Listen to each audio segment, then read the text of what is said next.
Fakta yang mengejutkan guys, ternyata Getik dan juga Pur itu memiliki satu hubungan khusus ya guys ya. Jadi hubungan yang dimaksud aku di sini adalah hubungan pacaran guys. Dan dicurigai anaknya si Getik ini adalah anaknya Getik dengan si Pur ini guys.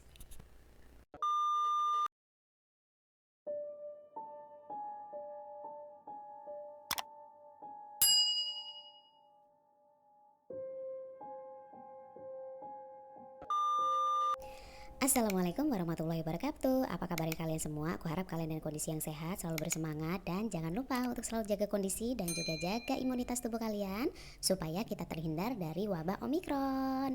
Nah, buat kalian yang baru di channel aku, selamat datang. Perkenalkan, nama aku Anggia Laras Putri.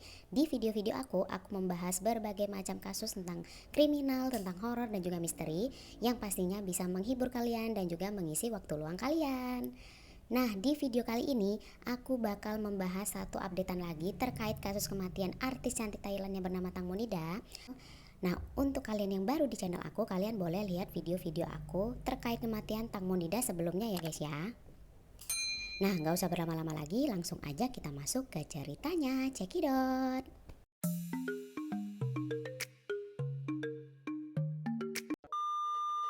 Updatean yang pertama yaitu terkait 3 orang yang sudah dijadikan tersangka guys. Jadi saat ini sudah ada 3 orang yang dijadikan tersangka terkait kasus kematian artis cantik Tang Monida. Yaitu ketiga orang ini ada Pur, ada Robert dan juga ada Sen. Akan tetapi penetapan tersangka kepada ketiga orang ini hanya sebatas kelalaian aja, kemudian penghilangan barang bukti dan juga sumpah palsu dan kesaksian palsu guys. Mereka belum didakwa atas pembunuhan artis cantik Tang Monida. Dan fakta yang perlu kalian ketahui terkait ketiga orang ini adalah 3 orang ini yaitu Pur, Robert dan juga Sen itu ternyata adalah 3 orang konglomerat yang berasal dari Thailand guys. Jadi mereka ini bukan kaleng-kaleng, mereka ini adalah kalangan jet set. Aku akan menjelaskan sedikit latar belakang dari ketiga orang ini guys. Yang pertama itu adalah Pur. Pur ini ternyata adalah seorang pengusaha, yaitu pengusaha mobil sport. Dia juga mantan direktur di sebuah perusahaan, pemegang saham dari 8 perusahaan guys. Jadi Pur ini bukan orang yang sembarangan. Makanya kalau memang dia betul-betul terkait dengan kasus kematian Tang Monida dan udah sewajarnya dia itu berusaha mati-matian untuk wajar aja dia berusaha mati-matian untuk membersihkan namanya ya guys ya, karena dia juga orang yang bukan orang sembarangan dan merupakan owner atau CEO dari beberapa perusahaan. Yang kedua adalah Robert. Robert ini ternyata adalah CEO dan memiliki perusahaan juga guys. Kalau Sen sendiri, Sen ini ternyata adalah dari keluarga yang kaya raya guys. Jadi Sen ini juga memiliki bisnis tas branded dan keluarganya itu memiliki bisnis berlian guys. Jadi mereka itu bukan orang sembarangan guys. Cerita selanjutnya yaitu seperti yang aku janjikan di video sebelumnya, aku akan lebih membahas lagi masalah Getik dan juga Job. Jadi kalian bertanya-tanya ya kan, kemana sih Getik, kemana juga Job, kenapa mereka belum ditetapkan sebagai tersangka seperti ketiga orang sebelumnya. Jadi akhir-akhir ini kemarin Getik itu melakukan press conference guys, yang intinya adalah daftar kebohongan yang dilakukan si Getik ini selama 1 bulan pemeriksaan belakangan ini guys. Jadi dalam pengakuannya bahwa selama kasus ini berjalan hampir 1 bulanan ini, apa yang pernah si Getik ini sampaikan terkait kasus kematian Tang Monida adalah kebohongan. Jadi dia menjelaskan beberapa hal, tetapi menurut netizen apa yang disampaikan oleh Getik ini tidak 100% jujur guys, alias ada beberapa hal yang masih menjadi kejanggalan dan kecurigaan bahwa yang disampaikannya itu adalah bukan fakta yang sebenarnya guys. Dalam pers conference yang dilakukan oleh si Getik ini kemarin, Getik itu terlihat tegang banget guys. Jadi dia tuh kayak matanya agak melotot gitu, terkesan kayak dia ketakutan ketika menyampaikan pengakuan tersebut. Nah, pada saat pengakuan itu dia ditemani oleh pengacara dan juga seorang tokoh politik terkenal di Thailand. Nah, di sini udah kebawa-bawa politik ya. Mungkin aja dalam dibalik kasus kematian Tang Monida ini ada kaitannya dengan orang yang mungkin memiliki pengaruh besar di Thailand. Nah, kita lihat aja nanti kelanjutannya ya guys ya. Akan tetapi nih guys ya, apa yang disampaikan oleh si Getik menurut masyarakat tuh tidak sepenuhnya fakta, karena ada salah satu pernyataan dia yang dia bilang bahwa dia memang tahu bahwa Sen itu memang buang air kecil sambil memegang kaki Sen. Tapi dia bilang tuh nggak tahu karena dia sedang sibuk main HP atau lihat sekeliling kayak gitu. Nah, ini adalah bagian dari pengakuan Getik yang sulit dipercaya. Tapi si Getik ini masih konsisten dengan pernyataannya tersebut guys. Pihak kepolisian itu masih menyelidiki fakta bahwa kesaksian dari kelima orang ini itu dilakukan karena ada yang mengarahkan guys, dan rumor yang beredar orang yang mengarahkan tersebut adalah pengacara Tam. Jadi pengacara Tam ini yang katanya mereka mengarahkan mereka untuk melakukan pengakuan bla bla bla bla bla kayak gitu, itu atas perintah pengacara Tam. Jadi mereka itu karena orang yang tidak paham dan buta akan masalah hukum, mereka meminta nasihat hukum dari pengacara Tam ini guys. Setelah pengakuan Getik ini, pengacara Tam itu beri klarifikasi bahwa itu bukan dia. Tapi akhir-akhir ini dia akhirnya jujur mengatakan bahwa memang kenal dan beberapa kali ketemu. Namun ia juga mengatakan bahwa hanya memberi masukan aja, seperti apa yang harus mereka lakukan dalam proses penyelidikan. Jadi dia tuh bilang hanya ngasih masukan aja nih, jadi jalannya kayak gini, kalian harus seperti ini, kayak gitu guys. Nah, fakta mengejutkan berikutnya itu ada rumor nih guys bahwa si Getik itu ada hubungannya dengan Pur. Dan terkait rumor ini, istri dari Pur ini melakukan klarifikasi bahwa benar adanya Pur dan Getik ini pernah ada hubungan, akan tetapi itu dulu ketika mereka masih remaja. Tapi kenapa nih guys ya, mereka berdua tuh masih kelihatannya akrab banget, masih kelihatannya tuh deket banget. Dan apakah memang benar sampai saat ini itu mereka masih ada hubungan guys? Nah, itu bakal pasti banyak banget orang yang melakukan pembahasan terkait ini, jadi tunggu aja pembahasan selanjutnya ya guys ya.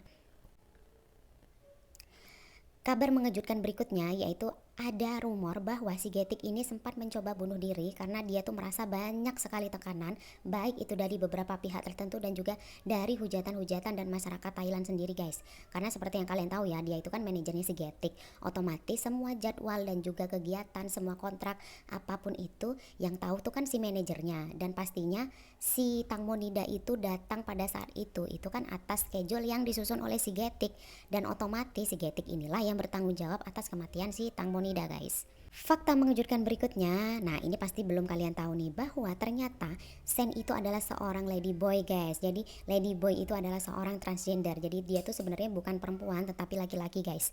Nah, si Sen ini dia berusaha menyogok pihak kepolisian sebesar 200.000 baht. Kenapa? Agar dia itu terhindar dari kasus Tang Monida atau terhindar dari penyelidikan dan juga pemeriksaan karena dia kan udah ditetapkan sebagai tersangka tuh. Nah, dia juga pengen membayar 200.000 baht seperti Pur dan juga Robert agar supaya dia bisa bebas beraktivitas di luar tanpa harus ditahan di kantor kepolisian. Akan tetapi dari info yang aku dengar, untuk sementara ini pihak kepolisian masih menolak permintaan Sen agar tidak ditahan selama proses pemeriksaan dan setelah penetapannya sebagai tersangka guys.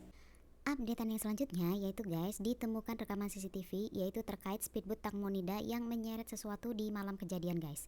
Jadi terlihat seperti di foto ini ya guys ya, seperti ada gelombang di bagian belakang dari speedboat yang ditumpangi oleh Tang Monida dan kelima orang temannya. Yang diindikasikan benda tersebut adalah Tang Monida yang diikat dan diseret dengan menggunakan speedboat guys. Ini make sense ya dengan video aku sebelumnya yang mana beredar sebuah video yang memperlihatkan di bawah speedboat itu terlihat ada wajah dan sebuah rantai guys. Nah, tapi guys, menurut Kunjung ini kayak seorang ahli kayak gitu ya guys ya. Menurut dia itu, satu garis ombak itu karena putaran baling-baling guys. Tapi kalau ada yang terikat atau benda yang terikat di bagian belakang dari speedboat tersebut, maka garis ombak itu akan lebih dari satu. Nah, kalau menurut aku sih dari keterangannya si Kunjung ini, dia sepertinya tidak percaya kalau ada benda yang terikat di bagian belakang dari speedboat tersebut guys. Jam 22.07 itu tidak terlihat siluet atau sok-sok seseorang atau beberapa orang yang duduk di bagian belakang dari speedboat guys. Ya, ini kan mematahkan keterangan Sen bahwa Tang Monida itu buang air kecil pada saat berada di speedboat ya guys ya. Karena jam segitu kan artinya adalah jam-jam mendekati ketika Tang Monida ini tenggelam. Kan sebelum tenggelam berarti kan dia kan memang mau buang air kecil gitu guys. Tapi dalam CCTV yang beredar di jam-jam menjelang tenggelamnya si Tang Monida tidak ditemukan siluet ataupun sosok bayangan yang berada di bagian belakang dari speedboat tersebut guys. Selanjutnya nih guys, di jam 22.32 terlihat ada capturean CCTV yang menunjukkan ada pose yang sedikit aneh nih guys di bagian depan dari speedboat.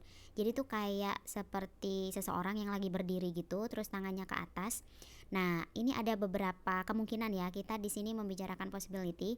Jadi kemungkinannya adalah tangan itu ke atas mungkin mau minta pertolongan, atau juga bisa ekspresi happy atau kayak hore kayak gitu, atau bisa juga ekspresi kelegaan gitu guys. 232 ini adalah detik-detik salah satu di antara mereka ini juga menelpon tim SAR guys. Jadi setelah mereka menelpon itu kan nggak berapa lama tim SAR itu datang. Nah, sebelum tim SAR ini datang, dari rekaman CCTV yang beredar itu tidak terlihat bahwa speedboatnya mereka itu sedang mencari-cari seseorang gitu. Misalkan muter-muter nyari si Tang Monida itu enggak guys. Jadi mereka tuh kayak biasa aja gitu. Nah, ada updatean baru lagi nih guys. Jadi ada seseorang yang bernama Bang Jack. Bang Jack ini mengaku menemukan kain putih yang digunakan oleh Tang Monida guys. Jadi seperti yang kalian tahu, sebelum si Tang Monida ini naik ke atas speedboat, dia kan menggunakan seperti slim suit, kemudian dia menggunakan kain putih dan menggunakan jaket. Jadi yang diakui oleh Bang Jack dia temukan ini adalah kain putih yang digunakan oleh Tang Monida. Waktu yang lalu, jadi Mr. Tai dan juga Mr. Krishna itu tiba-tiba live streaming nih dengan seseorang yang berada di Amerika sana. Nah, yang tidak lain tidak bukan adalah Bang Jack ini tadi. Jadi si Bang Jack ini dia mengaku mendapatkan atau menemukan kain putih yang digunakan oleh Tang Monida. Nah, dan setelah ditanya dari mana ia mendapatkan kain putih itu, dia mengaku mendapatkan kain putih tersebut dari seseorang yang berada di Thailand, tetapi dia takut nih guys, katanya takut kalau identitasnya itu diketahui, sehingga dia meminta bantuan kepada Bang Jack untuk melakukan penyelidikan terhadap kain tersebut. Nah, dari kain ini kita bisa lihat sih guys ya, memang ada kemiripan sih dengan kain putih yang digunakan oleh Tang Monida. Di situ terlihat memang mungkin karena sudah kena lumpur, kemudian seperti ada bekas-bekas darah kayak gitu ya guysnya. Dan ini sih baru diduga ini adalah kain yang digunakan oleh Tang Monida. Tapi guys ya, di luar dari itu kita tahu bahwa yang memiliki kain seperti ini kan banyak ya, nggak cuma Tang Monida. Dan beberapa warga Thailand ini malah kayaknya tuh curiga gitu kepada Bang Jack ini. Kenapa kalau misalkan dia mendapatkan bukti itu, kenapa dia tidak serahkan kepada tim penyelidik yang ada di Thailand aja gitu loh. Kenapa dia harus memeriksanya, kenapa dia harus memeriksa atau melakukan tes DNA, misalkan katanya tuh mau dilakukan di California, itu kan malah menghambat penyelidikan ya, menambah lama proses penyidikan. Akan tetapi kalau dilakukan di Thailand sendiri, misalkan dikasihkan ke dokter Pontrip tuh. Nah, seperti yang kita tahu kan dokter Pontrip ini kan benar-benar berjuang dalam kasus kematian Tang Monida ini. Kenapa dia nggak kasih ke dokter Pontrip aja? Kenapa harus dibawa ke Amerika sana dan dilakukan katanya mau tes DNA di California? Ini kan aneh banget ya. Kalau menurut aku sih antara dia ini ingin melakukan pengalihan isu atau dia ingin menaikkan popularitas gitu guys. Kita nggak tahu lagi ya, karena dalam kasus-kasus seperti ini tuh banyak sekali pihak-pihak yang memanfaatkan guys. Nah, itu tadi beberapa updatean terbaru terkait kasus kematian artis cantik Tang Monida. Semoga informasi yang aku sampaikan ini bisa menambah wawasan kalian dan juga bisa menghilangkan rasa haus kalian terkait informasi kasus kematian artis cantik ini. Dan aku bakal terus mengupdate setiap ada info-info terbaru dan perkembangan terbaru terkait kasus kematian Tang Monida ini. Dan juga aku harap semoga kasus ini cepat selesai, tersangka-tersangkanya cepat tertangkap, dan kita semua bisa tenang guys. Terima kasih banyak udah menonton video aku hari ini.